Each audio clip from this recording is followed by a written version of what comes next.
Hi, everybody. Welcome to Hanging Out on Monday nights. We've got a real strong cast here tonight. Everybody's here. We thought it would be fun. John and I were talking last night. We thought it would be fun to just talk about how we got started in this business and, kind of what the order of things were. How did you initially decide you wanted to DJ? What type of work did you do? You progressed to this, and eventually where you are now. So let's go ahead and kick it off with John. Tell us your story. I will absolutely. Now, do we have to give years and incriminate ourselves? No. You can, but you don't have to. Well, I was a fond listener of Casey Kasem, and I used to keep track of his weekly countdowns. Even wrote them out by hand for months at a time. I think I had probably about a year's worth of them stacked, so you knew what songs were moving where. So I always had a love for the music. I got this little part-time gig working at a local business, and they had music coming through the place that made you feel like you were in an elevator all the time. And we were kind of in an urban area, and I thought that we could maybe improve upon the sound in the place. So I would take my boombox to work because I lived relatively close, and I'd play stuff that I had either taped off, radio or cassettes that I bought, and play that music instead. So I kind of became the resident DJ at this laundromat facility, and people were digging the tunes, and I actually booked my first gig off of just playing cassettes in a boombox. Nice. As a programmer. Something different that wasn't vitamin strength. Who has a story they'd like to tell in this room? Someone does. Who wants to go next? Oh, heck, I'll go. Yeah, go, Eric. Go. Yeah. Very young age, back seat of the car. My mom used to listen to, don't give me that look, Brian. No, you put an R at the end of car. I was just kind of impressed. No, I don't know. You said car. I'm like, wow, that's awesome. Car. Yeah. Yeah, I forgot the R. I'm sorry. Car. Car. Is that better? Yeah. But anyway, I was probably 10 years old, and my mom used to listen to this radio station. It was an AM radio station back in the day. Mm-hmm. She knew all the jocks, and so she would find me in the back seat, like imitating, like I was on the radio and introducing songs. And I was doing weather. I was doing news. It was just crazy, and later on in life, we're not going to get to that part because you're going to ask questions later. But that's kind of, and much like John, I was a big Casey Kasem fan, and I believe me, he was like my god growing up. I always wanted to be Casey Kasem, But anyway, that's like the short of my story. But what type of DJ work did you start doing? When did you start doing actual events in front of people? Well, I did that, and you guys ain't going to believe it. I was probably 13. Sure, I was too. My mom So my mom asked me to go into this bar, and my mom and dad were separated. I went into this bar to ask my dad for money for my mother.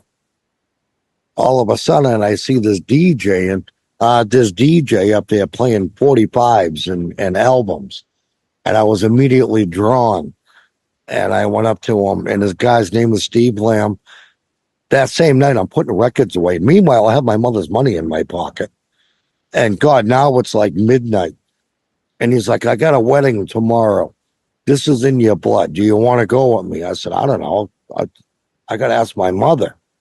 So he drives me home, which was around the corner, introduces himself to my mother, and says, your son really has a passion for this. And I got a wedding tomorrow. Would you mind if he went? And I like to take him under my wing. I was blessed, really, because that's a cool story. I like that. Yeah. And my mom said, yeah, sure. And I was getting $20 a night just helping this guy bring the stuff. And meanwhile, I'm learning, and it just went on for years. But that's how it went. And back then Nice. it was vinyl. I'm helping them whip these crates of records in, Yeah. and sometimes we have to suspend the turntables if they had a suspended ceiling with chains on this plywood thing that he Wow. made. Yeah, it was weird. It was just, but that's how I basically got my start. And that was, that was many, many years ago. But who's next? Buddy's next, I think. I don't know, So just do you pick want guy. the first time when I started DJing and then stopped, or the second time when I started? Oh, you can tell us all the stuff if you can do it in less than 2 minutes. I'll just do the first time. Basically, No problem. hang out with friends in study hall, junior high school. And they were all DJing. They were all, mixing music, freestyle and stuff like that, having fun. And I started hanging out with these guys, and they're like, hey, why don't you try and do that? So again, I would try and emulate what they would do. They would teach me and show me how to do stuff on turntables. And it was very challenging because again, you're not used to doing certain things. You're not used to mixing music and stuff like that. But you learn and stuff and you go through the motions, you go through all the stuff. But the big thing I took away from it is that it's knowing the mechanics of DJing, but it's also knowing the music of DJing. I think that's another big thing. And I started to learn that. And I started practicing that as well as understanding what songs worked, what songs didn't work. Sure. And that was also listening to how other people did things, how my friends did it. And when I got out of high school and started going to, some clubs and turned 21, going to clubs, I would actually, hang out with a few guys who are DJs there and listen to how they did stuff and talk to them and then spend some time in the booth with them and, do a little mixing in the booth with them.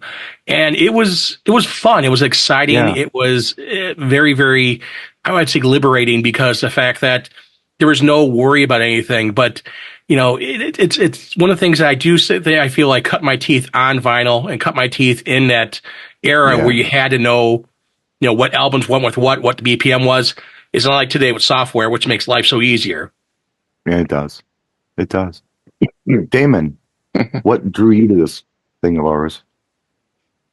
Well, I was always a big fan of the culture. Okay. But long story short is me and some friends at 12 years old wanted to start a rap group. I could not rap. I tried that whole trying to get the Melly Mill, Run DMC flow down. Right. That bod to the bank. I couldn't get none of that shit down right. And I was like, he's a DJ now. Yeah. and I was like, you know what? This DJ thing looks mighty cool. I'll just be the DJ. You guys rap. Exactly. Yeah. The parents had a great stereo system. So then, I got in trouble. I messed up a needle on my dad's turntable one time, Yeah. It wasn't made for vacuuming. Yeah. Not at that time. They don't like going backwards that. now. Not that kind of stereo. Not that stereo. I mean, it was a nice Pioneer turntable, all pieces, but the stylus he had on the time was not made for vacuuming like that. Right. So that's when I got into DJing. I was like, let me just give this a shot, and it worked out pretty good. 40-some years later, I'm still going at it. Kevin, did you, if I remember right, did your uncle introduce you to this? Is that how you got into it? Yes. But even before that, I enjoyed music when I was a little kid. I used to play with my toys in the bedroom, and I had my AM radio really happening at that point. And then I graduated to more sophisticated equipment, would take cassettes and record songs I liked off the radio, make my own mixtape of stuff. But then once I got of age, like I said, my uncle was a DJ locally and then moved out of the local market into, I guess his biggest market was Detroit and a little bit in LA, setting up their place there. Mm-hmm. But that's who got me sort of influenced and started me down the rabbit hole or the long deep tunnel, and I did that with him.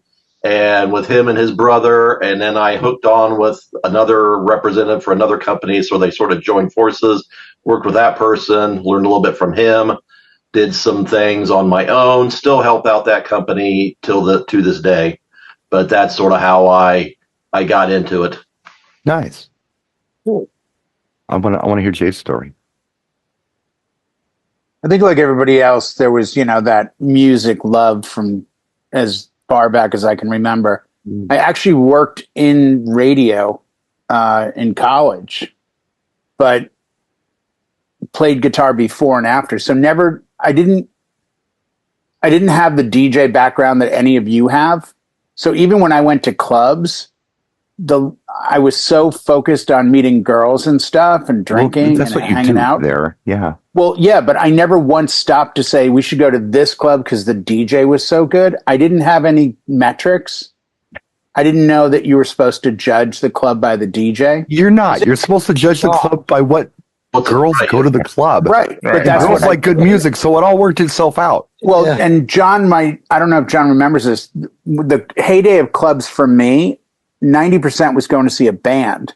Yeah. But then when we went to dance clubs that had DJs, the EAW system, the Lions system or Avalon system, that's Patrick and John Lyons. Yep. Who started Avalon. And they had an area in Boston behind Fenway Park called Lansdowne Street, and they owned all the clubs. So you would walk into Boston, that was a dance club. But next to it was a club called Spit, where I had my nose broken one night. And Spit was like a punk club and alternative. So again, I didn't associate a DJ with the club. I associated the music with the club. Yeah. We're going to this club, it's a disco club. We're going here, it's an alternative club, whatever. The other thing was when I left Boston in 93 and still not a DJ, it was karaoke was the driving thing that the bar scene was doing. Right. Then when I got to San Diego, I ended up getting a job in a club and was fascinated by the DJs. Would watch a bartender, you're working at a club. Right. I was a bartender working in a club. And then, one of the DJs who was notoriously calling in sick didn't show up one Saturday. Yeah. Had all his music in the 60 CD Case Logic cases that you unzip. Yeah. And had all those. So I told the manager, I'm like, we're going to be quiet today. I can totally do this. He goes, you can? I said, yeah, I've spent so much time in the booth. I know I've heard it. what to do, but I'm not great at it. And I pulled it off. And he goes, well, if you want, you can have the DJ shift on Saturdays. So the next day I went out and bought a ton of used CDs. Yeah. But I spent hours and hours in my off time coming in and saying, hey, what's that cue thing? What does that do? And what's this button do? And I had to learn on the job. And 2 years later, got a job running an entertainment department worth about $1.5 million. That's the best way to learn is on the job. Yeah, it is. Well, because it's sink or swim. Right. Yeah. Yeah. Mm-hmm. The first time I had to go on stage with a microphone, I literally froze and couldn't do it. I did it. That's the scary part. Yeah. But I can still remember the fear going through me. I could not, nothing came out of my mouth, which is hard to believe, but the most literally impressive, opened my mouth and the most impressive part of your story is that you started doing Saturdays. That's cool. Well, it was Saturday day. So it wasn't Saturday night. Okay. All right. Yeah. No. I'm sorry if I wasn't clear about that. This was a day shift. This was like a 10 to 5 shift. Okay. So the night stuff didn't really fire till about 7 or 8. Sure. And the club closed at 2. But the good thing was the club was open 10 to 2, 7 days a week. Oh, wow. So there was opportunity. And then as I grew in skill and understood what I was doing, it allowed for me to get a lot more shifts and do a lot more work. And again, it was I work more, I make more, but it wasn't even the money that I wanted. I just wanted the experience at that point because I'm like, wow, I really love this. This is something you can do. I didn't know you could do that. Right. And like I said, I was in radio 15 years earlier, but that's how we thought of DJs. Like even when I first said like, yeah, I'm a DJ, what station are you on? Right. That was a big question back then. Yep. So yeah, it came from the opportunity. Probably if the opportunity didn't present itself, I wouldn't be here today. Right. I think a lot of us are kind of in that same boat. We had the aptitude and then the opportunity presented itself and you jump and you do it.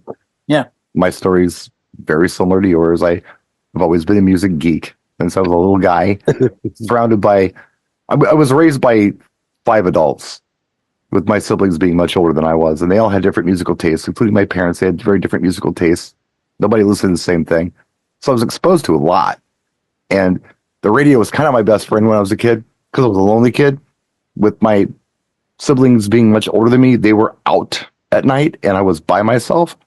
And if I didn't want to watch the movie of the week that mom was watching, I was in my room and listening to the radio, or on my sister's cassette player, I was doing little radio shows. I mean, going back to when I was probably 6 or 7 years old. And it was funny because we didn't have a AC plug for it. It was battery only. So sometimes the tapes were really slow when I recorded, and I'd play them back, and I was a chipmunk. It didn't matter. I'd play the 45. I'd say something between the record. I'd put another record on. I'd play it. But yeah, I remember being a little guy and a little older, I guess, living in Oklahoma. We lived right down the road from the local radio station. Like, it was on the same street we lived on. So I could ride my bike down there and take the elevator to the 3rd floor. And there was like a sliding glass door where the DJ was. You could stand right on the other side of the door and watch the DJ play. Oh, that's awesome. And I remember watching that guy, just being fascinated. And, you know, I remember the dude I used to watch, daytime guy, had a big blonde afro. And I always envisioned that he drove like a cool Stingray or something. I don't know if he did or not, but in my brain, he had a cool Stingray and always had a good looking chick on the passenger seat. But music was my thing. I mean, it wasn't sports. It wasn't, you know, anything else. Just that, you know. And so, again, opportunity presents itself. When I got a little older and at roller skating, because it was the closest thing I could get to a club was a skating rink with a, you know, freaking mirror ball. Wow, that's cool. And music. Me too. Yeah. Yeah. So, yeah, that's kind of how I started. The next question I wanted to ask was about the early days of your DJ equipment. This came up last night, and I gave John an answer that he was very perplexed. Like, what do you mean? And I'll get into that later. But what did you start out with? Who'd we go with first? Eric, what did you start out with? Well, it was turntables, obviously. It wasn't 1200s, but they were techniques, belt-driven techniques. Right. With the light arm, everything. I mean, you can hold this thing with one hand. Good luck doing that with a 1200. They were a little heavier. Later on, we graduated to the 1200s, but and I'm going to say that it was a realistic mixer. Yeah, we all had that one. But it was like a rectangular one. Okay. Yeah. But we did have the Lux Radio Shack. But I know the Radio Shack was great back in the day. I miss them. But anyway, you can still get them online, I heard, but I don't. But the first Radio Shack mixer we had the VR meters, and you can see it was a little square thing, you know? Yeah, that's what I used. Yeah, yeah. And it was battery or plug. Though I remember it had like 3 like microphones on it and 2 lines. Yeah. And that's why would you need 3 microphones? I don't know, but there were 3 microphones. Right. And you had 2 inputs, right? Yeah. And it was also battery, or you can plug it in. Now, did you own that equipment, or was that equipment that your mentor had? Equipment that he had, Steve, the guy that was. I'm still on him. Right. Well, what was the first equipment you had, though? The first equipment I actually owned, and it was 2 cassette techs. Yeah. Then later on, I went to CD players, but the cassette techs, I could press in like number 10. It would go to the 10 song. Oh, wow. Automatically cue. And they were sweet, you know? And then I moved on to CD players and whatever. Sure. But like, and there were PV speakers. I remember those. And I hated them. They were heavy. You'd put them on the stand. Yeah. And then run the I think 1/4-inch cables, you know, back to your amp. Sure. There were amps, and then into your mixer, you know.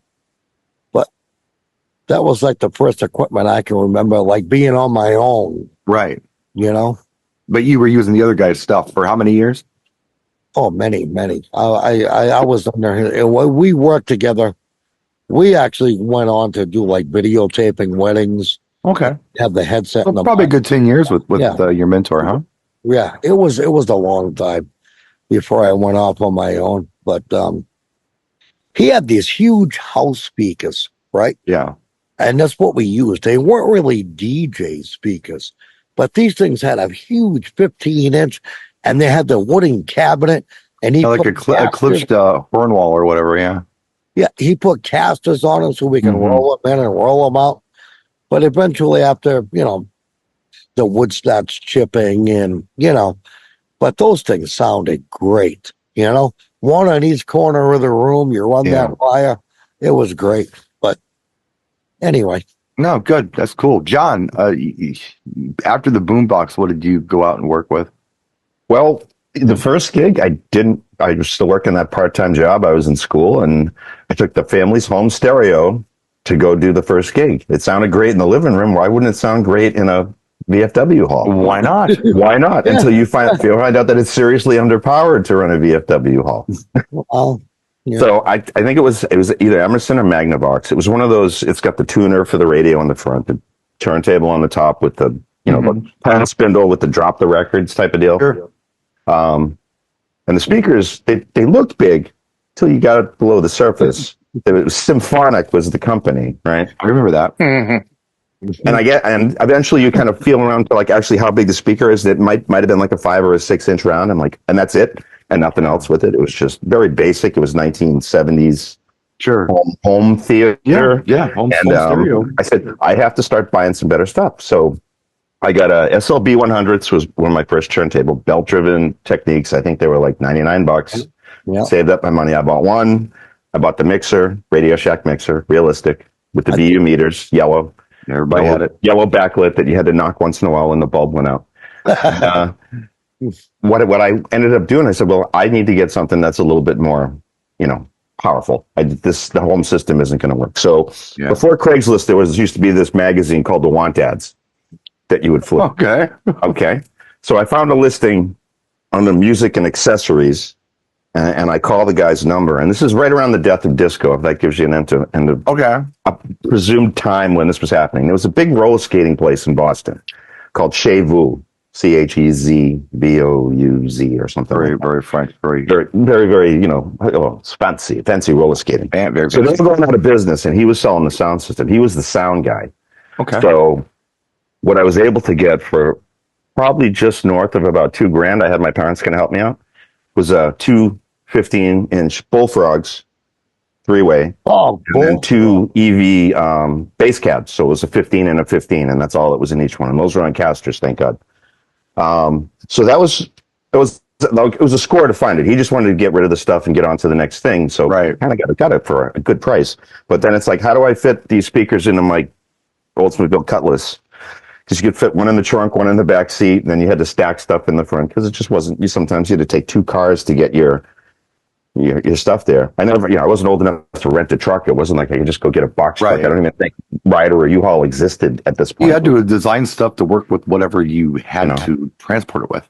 Well, that's it. That would be like call a friend with a pickup truck. Yeah, I got to take the bigger ones, and I got the amplifier with an AB biamp with an EQ, and that was like when I became aware like what good sound was. It's like I can throw a lot of sound in this building no matter what the size. I can take just a pair of 15s, or I could actually show up with 6 15s basically, because it was 2, and then singles. So that's where my sound system came from. And I stayed with turntables up until CDs came along, 91, 92, and I just started really changing everything over. That's the gear story. How about you, Kev?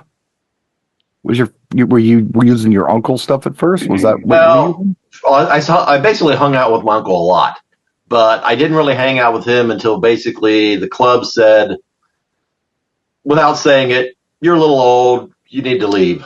He sort of got kicked out. So he came back to the home area, and he grew up here locally doing weddings before he branched off and did more club work and working at this club regularly. So when he come back, that's when I sort of hung out with him more. I was still doing my thing, but just, my stereo equipment in the house. I didn't ever try taking that out and do an event, but I started hanging out with him. I helped him because at that point in time, he had converted from all his records, which he still owns. He had amassed a large CD library. Well, at that point in time, everybody was going to a CD-based hard drive, something internal. He was still a book where he had every song listed alphabetically by artist and by title of the song. And you would quickly figure out which book, get it, grab it, throw it in the thing, hit number 5, boom, you're ready to go to the next song. It was always cutting it close. So I got hooked on with him at that point in time because I was geeky and computer oriented. So I took all his CDs and ripped them to MP3s. I was going to ask about music, but I was asking about gear for this one. Sorry, it ties in. And so from there, I was also then going with him because he has a brother who was his sort of assistant. My uncle and his brother were very, from what I gather, Eric, a very cheesy, entertaining DJ for weddings, which they're not so much now, more sophisticated. So that's where I did a lot. And then when I spun off on my own doing events, one of the places I did it, they had these things called Sonic speakers. They were like... Sonic is made right down the road from me. Yeah. They're on my street in Cudahy. Yeah. They were as tall as me, and they had casters, and that was at a bar at a lodge, state park lodge. Equipment that I got, I actually was given to me from the company I have helped out and still help out now and then. They are community brand speakers. Yeah. Great speaker, great company. Passive. I got 2 15s and I got like a double, it's either a double 12 or double 15 sub. And then I don't even remember. I haven't gotten it out in so long. I still got it. I should get rid of it. But, if all else fails, it's there if I need it. Buddy, tell me about your first rig. Well, because I was, when I'm trying to think, I was senior in high school when I started to build it. And there was a pawn shop. I had to go down to the city, hop on a bus to go buy turntables. Someone turned in their turntables. Yeah. And I had to go buy them. One of my friends said, "Hey, go here, go get it. They got these turntables at this pawn shop." I just saw them. So I go down there, and then because there's no internet, you can negotiate with pricing. Negotiated and bought them. And it was the hardest thing to try and get them back home. So I was trying to figure out, do I put them onto a bus, and then take them home on a bus? So I called my dad. My dad yelled at me saying, "Why did I buy something I couldn't fit onto a bus?" I said, can you come down and help me grab these? It was a day off from work. So, it was a Saturday when I did it. He drove down, yelled, basically muddling the whole entire time. My dad, again, this is, the late 80s, early 90s, had a cigarette, walked in, went smoking a cigarette, grabbed the whole one, walked out. I grabbed the other one, walked out. Whole entire time, dead silent. I get home. My dad turns to me, he goes, "You paid for these?" I said, "Yeah." He goes, "You're going to make money with these?" I said, "I don't know." I said, "I want to get girls." And he's like, "If it's not going to make you money, why you put the money out for it?" I go, "Because I have fun doing it."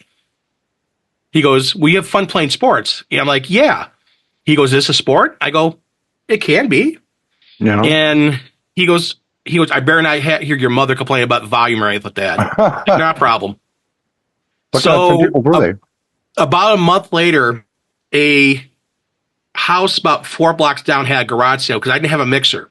I said the 2 turntables, and I plugged them into my dad's Hitachi stereo in the living room to play records.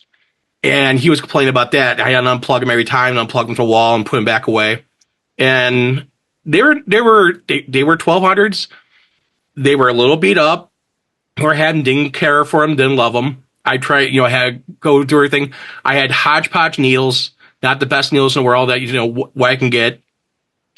And I went to this garage sale. The guy there had, he had a box full of needles, all different needles. I'm like, okay, I'll buy them. And then he had this old Sony mixer. It was an audio mixer. It was not designed for DJing, didn't have a crossfader. Now I'm like, okay, that's an audio mixer. I could play. It had RCA jacks in the back. I'm like, I get RCA jacks plug in. I can have music in there. I can do it. I can run the faders. And I did that for a while. And then my friends were like, why don't you buy this mixer? Why don't you buy that mixer? They had like Gemini and they had the stuff from Radio Shack and stuff. And by the time I was ready to go buy a mixer and stuff like that, had built enough money and stuff like that, I got out of it. That's why I quit for the first time DJing. So I sold my equipment at that time, and I didn't ever upgrade my mixer. And I still had that box of needles, which I would, I transferred needles a few times in and out. But it was a hodgepodge of gear that I loved, and I missed that so much, and I kicked myself in the butt all the time, saying that I should never have given those things up, and I should never have sold all my records as well. Yeah, we all go through that one, or a lot of us do. What turntables did you end up buying at that pawn shop? What were they? They were Pioneers. I'm not Pioneers. They were Techniques. You got 1200s for your first decks? Yeah, they were 1200s. And right, La Da. They were 1200. Whoever had them, they were beat to heck. Yeah. The one had crack in the side, and then the rubber on top of the turntables was worn so thin that it was like not even there. So you could actually slide a record back without using slip mats. Boy, they were the hell. And they were beat up as hell. That's why I'm sure that's why the guy got rid of them, whoever had them. But they were 1200s. Worn out. The one had a light worked. The other one didn't have a light that worked. Well, the light always goes out on them. No, yeah. You remember, I was 17 years old. So, and this is my first experience buying DJ gear. Right. And buying this. And again, there's no internet to look at stuff. Go, oh, what do I need for this? Oh, I need that. I'm relying on other friends who are, again, starting out DJing. Sure. And you're telling me, do this, do that, do this. And there's no like one store to go to. It's like, even you go to an electronic store, they're like, it's home gear. It's not professional gear. Biasco Music, I remember them down in the city. They had DJ gear. They always had commercials on the radio. And I always wanted to go down there, but I would take like 6 buses to get there. Mm-hmm. So I'm like, no, I don't want to take all those buses to get down there. But I always wanted to go there to see the DJ gear they had, to see what I had to help improve my stuff. But for after high school, get into college, start working full time, and life gets in the way, and I had to sell everything. That happens. Damon, your first rig, or when you first started DJing, what were you using? Okay. Well, unlike everybody else, I never owned a realistic mixer. My first mixer was an Audio Technique mixer. It was called the AM100, 4 channels.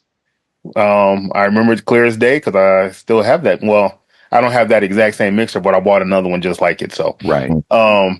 And then my first set of turntables were Technique SLD1. They're direct drive, fully manual. But I picked it up at the appliance store. Same with the mixer. I got it off. Nice. Christmas. That was my Christmas present when I was 12 years old. Nice. So it was great. I mean, I loved it. The guy hooked me up. He gave me the Stanton 500 needles, SL 500 needles. So I got really good stylus from the beginning when I got all my equipment. I loved it. So, and then from there, I didn't know what a 1200 was for almost 4 years. Wow. Of DJing, because nobody DJed in my neighborhood, just me and 2 other friends. Sure. And we were all starting out at the same level. So, and that was my gear. And then my speakers were, my first set of speakers were some Fishers from home stereo speakers with a Marantz receiver.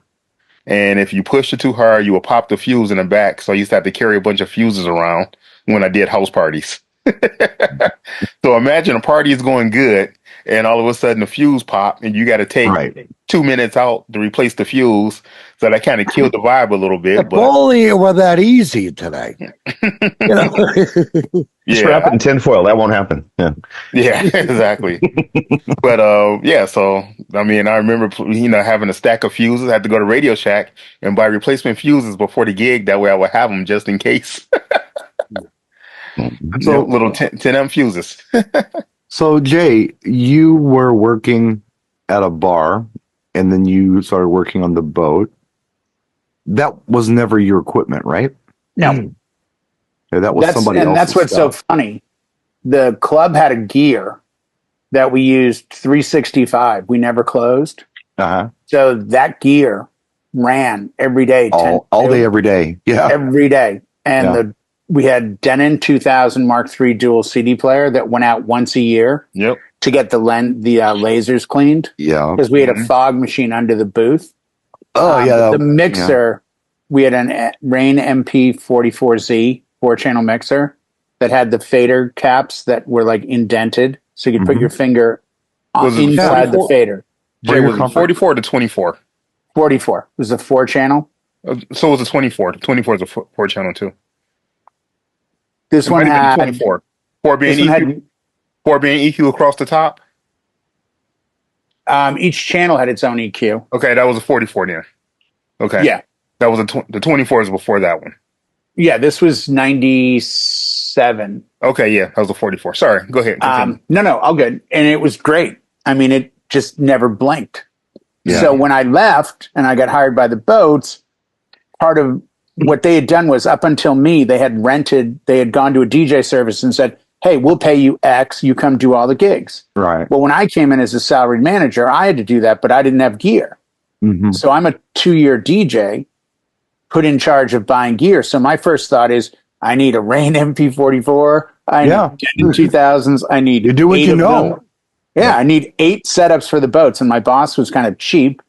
So he's like, well, we have these sonic, literally sonic wedge speakers. Yeah, the 4 monitors. Yeah. And he goes, you can use those on one boat. It's smaller. And they let me get a big rolling case, like a rolling podium. Yeah. And I put the Denon 2000 Mark III in that. But then for the mixer, we went with a new mark, like a CM100. Mm-hmm. Yeah. And then the other boats, one of the boats got the realistic with the view meters in a very small rack case.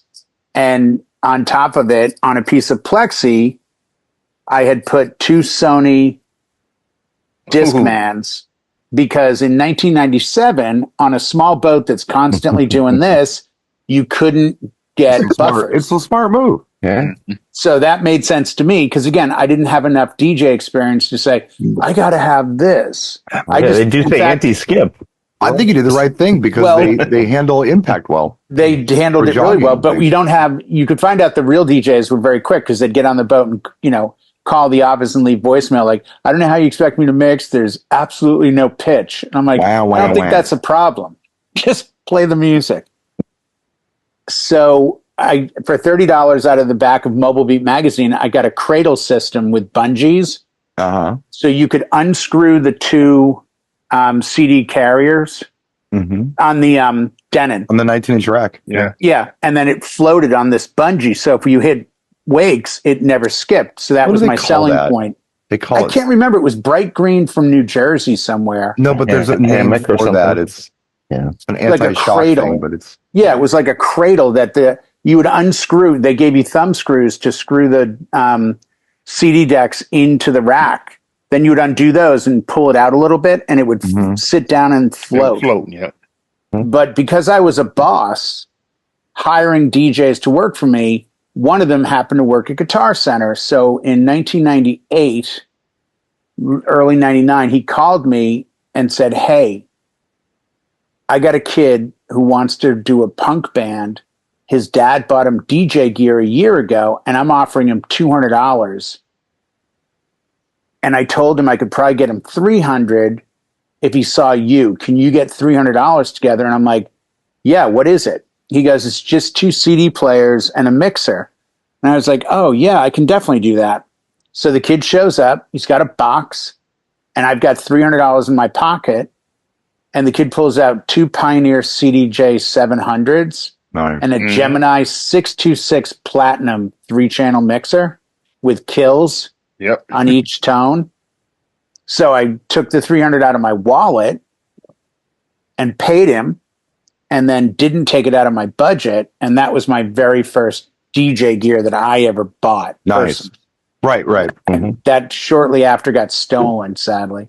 My very first speakers were DAS 15A powered, 150 watts a side. Because my logic was, if an amp goes down, because I used precedent AB amps on the boats, and they weighed a ton, and if an amp went out, I had no sound. But if I had two powered speakers and one went down, I still had a backup. Yeah, because I was and John's worked on boats too. I know, because I worked on boats. You have to understand, there was no, hey, I forgot my microphone. Okay, well, you're SOL. Yeah, you're SOL. You're not. I can't drive down and hand it to you. Right.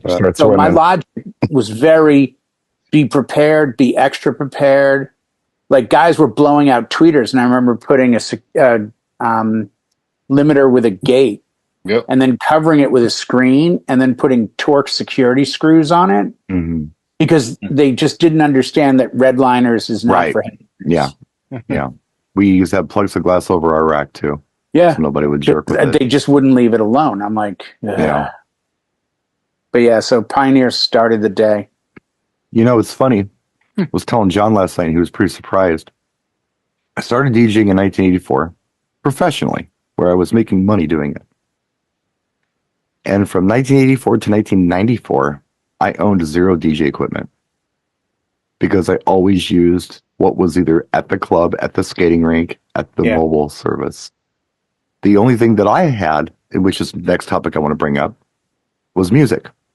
That's where I spent my money. That's where the focus was, because the gear was always just provided.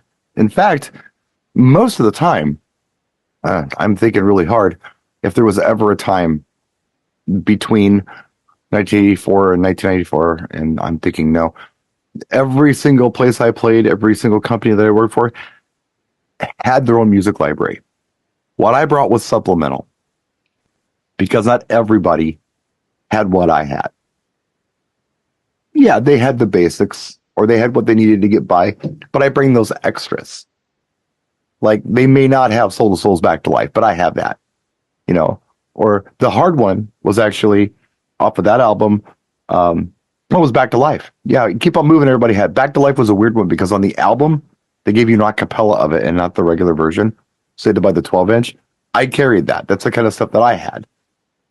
So for me, it was about buying the music, but I didn't have to really buy anything if I didn't want to for the first 10 years that I was getting paid as a DJ. From 13 to 23, I only bought music, no equipment. So how about John? You told a little story about some of your music that you were getting and where you were getting it. Yeah, I was always buying records. I mean, up until, you know, stuff that was just easier to get on cassette when vinyls kind of disappeared for a little while. But even when I was doing college radio, I mean, they had a pretty massive library, and the labels would send them, you know, promo, you know, white labels. Do not sell copies, just strictly promotional, not for sale. Yeah. Yeah. And, you know, for most of the stuff that they wanted to do for programming, that was what, 88, 89. They had a pretty decent library, but then they had me try to do like some specialty shows. And I'm like, well, I have this vinyl. I have this stuff that your radio station doesn't have. This was Curry College, WMLN, that I did for 2 years.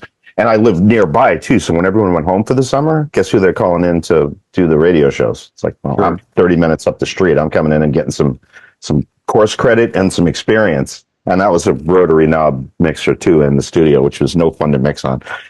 But yeah, so if they gave me like a theme night, like you're going to do a Saturday, it's going to, you know, be like a 4-hour shift, 10 to 2 or 8 to midnight or whatever it was. It's like TBA. It's like, I'd a lot of times bring my own records, you know. So I had stuff that either they let go. I mean, they only had so much space. I think that was what really was limiting them. They had 3 studios, but the main studio probably had not even what you have behind you on your wall, Brian. It would seem like the expanse of your wall. They had probably about 2/3 of that, and that was for 24 hours a day, 7 days a week. Right. It's all LPs, though. Yeah. It's all LPs. And all K-Tels.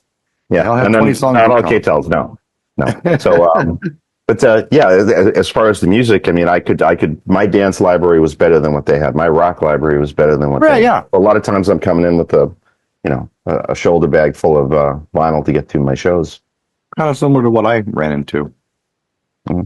How about you, Eric? Your mentor probably handled most of that, but did you have your own little collection that you brought with you that he didn't have? I did, but a lot of my own collection were like 45s. Yeah, Because cheaper, I'd buy the singles. sure. But however, Smart way to go. I did have a lot of promo only, not for sales, because of the DJs my mom knew who were in radio. Right. So they Yeah, would so you had the give a lot hookup. of those, right? So I had a hookup to get started with that, and Yeah. also my dad, who I said earlier in the show, he was an alcoholic, always at a bar. Sure. So he knew these jukebox guys. So I would get the 45s Mm. took out, and they just gave them to my dad to give to me. That's a that's so great cool. connection. Yeah. That was an awesome, except some of them. And it's good stuff. It's stuff people want to hear because Yeah, they're paying yeah. to hear it. Right. If you get jukebox 45s, you're doing all right. There was a place I here. was also lucky back then. And all of a sudden, I get the 45 collection. Nice. And then now, years later, I found myself going to Strawberries, which I think John and Jay are aware of. What was the other one? Banana something. The What- what- peaches. Let's just all the fruit. Yeah. That's how it's fruits. Strawberries was huge. Popcorn. Strawberries. Wasn't there a popcorn one too? There was another one. Banana. There was a popcorn Yeah, record. Newberry Comics did records. You could go a lot of places and get There's a decent place in records. Saugus that used to do a lot of imports. Place for in rock I Lowell, went to. Mass. It was called Garnix. And they were big on used vinyl, like albums, Mm-hmm. and new 45s. I'd go there a lot too. And Record Lane on Central Street in Lowell. So basically, and then from there, I went to cassettes, cassette singles and then CDs, just like Right. everybody else. Now it's MP3. So, it was Kevin, hard getting Huh? it was hard getting a collection back then. Of course it was. When you first start, Expensive. Yeah. Yeah. Did you, Kevin, your uncle handle most of the music when you were doing this? Yeah, when I started as the DJ, he had a large library of CDs. Before I started hanging out with him when he was up at the club in Detroit, he was using all his records. And so he had a, set, right beside him, and that was what he was pulling from. But no, when I sort of hooked on with him, part of the agreement was if I convert all his MP3 or all his CDs to MP3, I got the whole library too. That's a great deal. So that was Especially when you're trying to get a started. big leg up to get sort of a jump on it. When I was just a kid and, I got 45s like Eric said, I bought singles, and I was, if there was enough songs that I felt it was worthwhile, I'd buy a K-Tel because the whole thing had bangers on it, K-Tels were great. Compilations. Yeah. So I did that a lot. Once I got into high school, there was a few CD stores, especially when I went down to Columbus to the Ohio State University. There was a place down there called Camelot Music. And he we had Camelot come out. I was like, Mall store. So, Buddy, I know you just went to Gramophone and bought all the cool stuff. Gramophone was every so often. I'm teasing you. Of course, you didn't go to Gramophone and buy their stuff. It Once in a while, was maybe. more. I would say probably more going through Kmart and seeing them. They had the albums they had there, Right. and they were always inexpensive. They had the blue light for a lot of times for the album area, but there was specials. a few places that I went to, like Jumping Music, with Julian Jumper Perez's place when he had his place down by the Brickyard. Okay. Mark Ski Music. He did a lot of Euro import stuff. Go down by him to get stuff. But then, the second time around when I started doing DJing, I started to get, that's when I did MP3s, some CDs, but mostly MP3s. And that was probably one of the harder ones because a lot of the record pools weren't there 100%. Mm-hmm. And some of those early MP3s, you can tell right off the bat, they're not that great. Right. So it's a big jump from when I did vinyl, and then when I started the business up years later, and it's that area in between the two where you guys get to put CDs. I kind of missed that. I did play with CDs. I still have CD player for my Denon controller. But a Denon controller has built into it I want to say, is your 20 or 60 gig hard drive built into the unit, and you can store MP3s onto the unit. And I still have them here. I got them in '04. So they're 20 years old, but they still work. And it's amazing how that technology from there to now has totally changed. But getting music, the hardest part was trying to find stuff. I didn't really do, a lot of stuff I did was either backyard party or it was friends hanging out, playing music. And again, I would go visit friends at clubs that were DJing at clubs, and I would do some DJing with them. But it was their record collection or the club's record collection, so I didn't bring my own. But I had, I had some milk crates. I had records. Not your collection. I wish I had your collection. Well, yeah, but remember, you like sports. I don't. So I don't invest any time or money into that. It all goes to the music. Oh, yeah. No, it really does. I mean, I don't have multiple hobbies. Well, I do now. I do the car stuff, but music has been the main thing. So that's where all the money always went. Yeah, it was a lot of things going on, especially, girls and going out and, spending money. But again, my big thing were getting records was Kmart, and then I'm trying to think now, Coconut Records. Trying to think what a couple of other ones I would go to. God, I can't remember the couple of record stores. Surge Merchandise had records. I went to Surge Merchandise, bought records sometimes. They were wow, that's a blast. Yeah, I'm throwing those names out there. These are names that haven't been spoken in a while. Sears had some records. Montgomery Ward had records. Venture had records.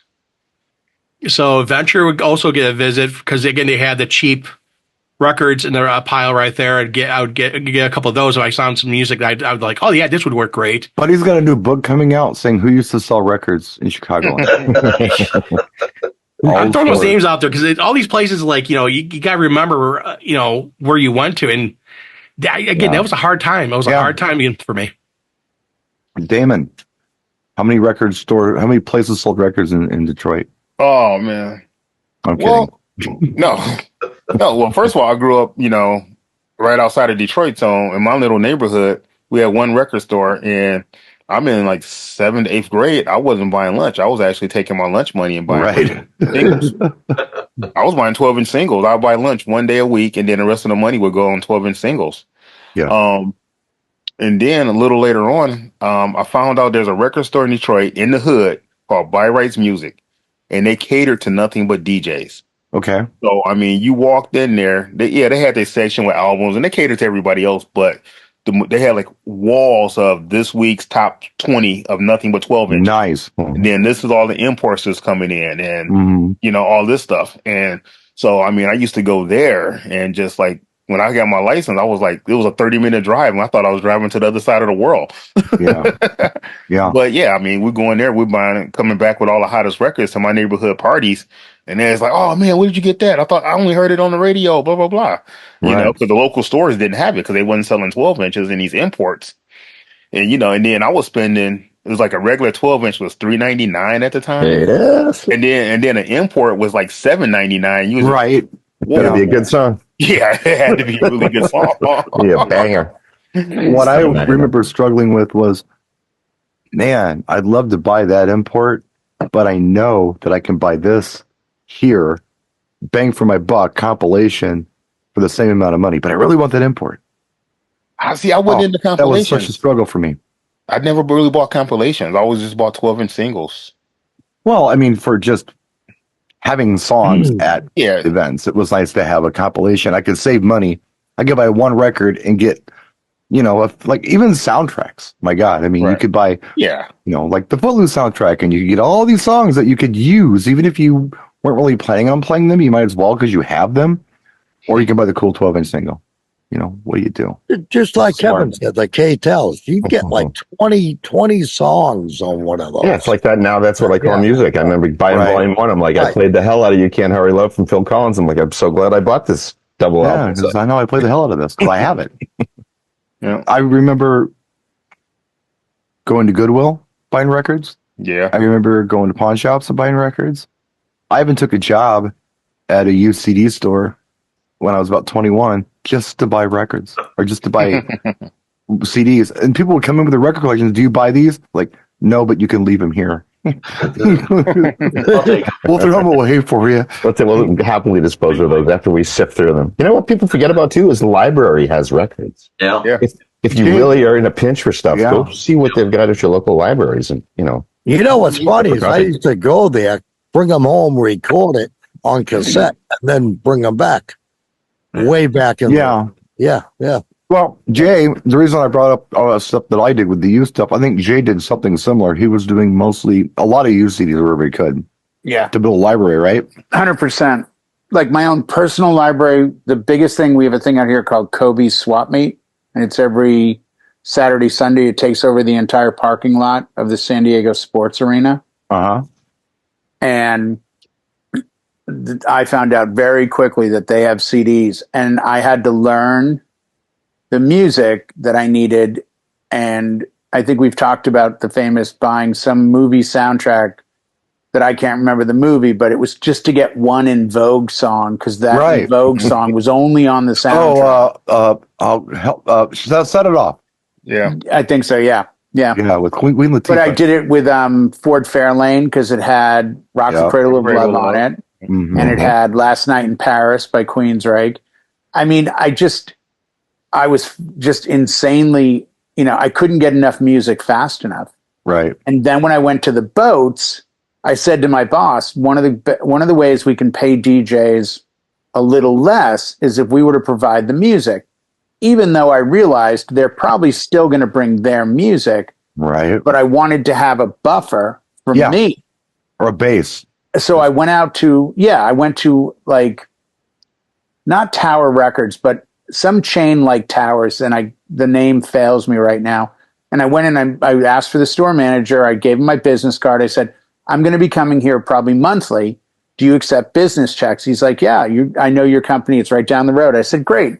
So I would go in and pick like $400 or $500 worth of music, Right. new, used, whatever they had, Uh-huh. and get a check from my work, come back, buy it, take it to the office. And then in 99, late 98, suddenly someone said, do you know what a CD burner is? Yeah. And I had 8 boats in a building, so I had 9 venues. Right. And then the same person that said that said, have you ever heard of this thing called Napster? And on at the that time, yeah, literally. Well, because at the time it was, we're sharing music. Like it Mhm. genuinely, for the first few months, you were like, I'm sharing my music with Damon. Damon's sharing Yeah. his music with me. This is great. And then you wake up one day and go, I'm completely stealing from the music industry, and I'm stealing from the artists. And I would have felt like I was stealing if I hadn't spent most of my wages up until that point on music my entire life. we have all of us Yeah. have tons of Well, I feel like thousands of Clive dollars Davis on lives the records. way he lives because I bought records. I bought Right. that many records and that many CDs. in high school, I had a huge record collection. And And then you know what? You For get the me, damn though. thing on LP, then you got to get it on 8-track, then you got to get it on cassette, then you got to get it on CD. I've had so many copies that changes one Bowie to make your head spin. Yeah. How many times I got to buy this damn thing? Buy that one record. It's like, oh, it doesn't have the right version. Now I got to. But that was the funniest thing about Napster. I don't think I ever downloaded for the boats because I realized, oh, this is terrible. I can't do this. But I would go be like, I can't buy the Alcatraz No Parole album because it's out of print Yeah. and there's no internet that's giving me what I want. If I download that from another guy in Missouri, that to me, you know what I'm saying? Like you worded it in your brain. But yeah, the CD duplicating ability, that changed the game because again, now I could take a single collection and Right. spread Make it. not times 9 for all your. Right. And someone gave me, when I started with the company, another port gave me the Mobile Beat Top 400, which is very much like platinum. Yeah. Which honestly, I probably did 3 months worth of work where that was 90% of what I played was something, one of those 24 CDs. Yeah. Yep. You made it. There was a time where I probably had half a dozen CDs that I could do most of my gigs with because they were so good and complete. Yeah. Whether they be, the bootleg compilation, or if they were something legit or a cool import dance collection or something. They got together with 100%. CD, especially with back catalog stuff. They were able to compile all that back catalog stuff and package it for you where it didn't make sense not to get it for a lot of us. But yeah. 100%. Yeah. So tonight's show is brought to you by DJ Event Planner. They're a sponsor. Thank you for being one of our sponsors. You can check them out as well as some of our other sponsors down here in the description of this video. This was supposed to be a 20-minute show, and we've gone over an hour. But thank you for all your stories, and thanks for being here tonight. We all got a little something in there. Absolutely. Learn a little something about each other. So let us know how you guys started. Let us know in the comment section.